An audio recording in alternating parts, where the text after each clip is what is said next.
أعوذ بالله من الشيطان الرجيم. بسم الله الرحمن الرحيم.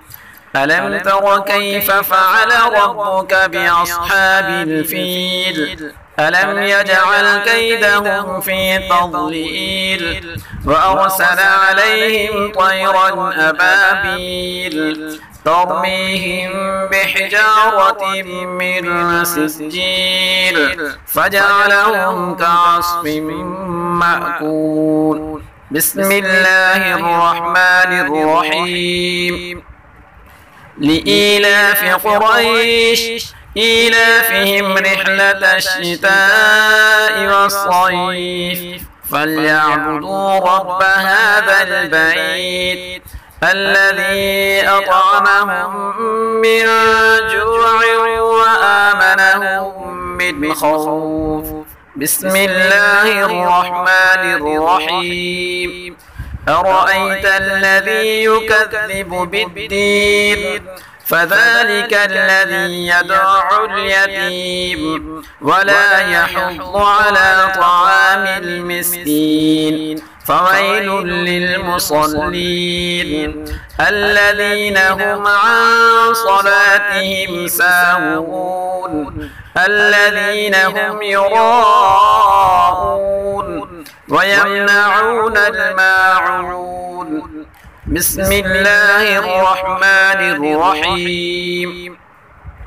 إنا أعطيناك الكوثر فصل لربك وانحر إن شانئك هو الأبتر.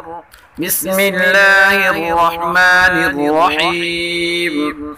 قل يا أيها الكافرون لا أعبد ما تعبدون ولا أنتم عابدون ما أعبد ولا أنا عابد ما عبدتم ولا أنتم عابدون ما أعبد لكم دينكم ولي دين. بسم الله الرحمن الرحيم.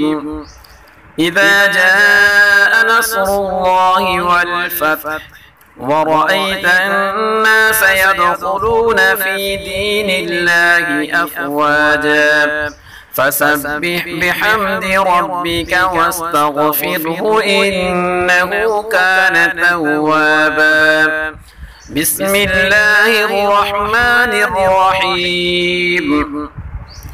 تبت يدا أبي لهب وتب ما أغنى عنه ماله وما كسب سيصلى نارا ذات لهب وامرأته حمالة الحطب في جيدها حبل من مسد.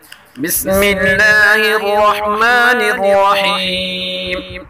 قل هو الله أحد الله الصمد لم يلد ولم يولد ولم يكن له كفوا أحد. بسم الله الرحمن الرحيم. قل أعوذ برب الفلق من شر ما خلق ومن شر غاسق إذا وقب ومن شر النفاثات في العقد ومن شر حاسد إذا حسد. بسم الله الرحمن الرحيم. قل أعوذ برب الناس ملك الناس إله الناس من شر الوسواس الخناس الذي يوسوس في صدور الناس من الجنة والناس. सदक़ल्लाहुल अज़ीम। और आखिर में अपने तमाम दोस्तों से गुजारिश है कि खुद भी इन सूरतों को याद करें और अपने दोस्तों के साथ शेयर करें ताकि वो भी इन सूरतों को तजवीद के साथ याद कर लें और अपनी नमाज को दुरुस्त फरमा लें। जज़ाकल्लाहु खैर। वस्सलामु अलैकुम व रहमतुल्लाहि तआला व बरकातुहू।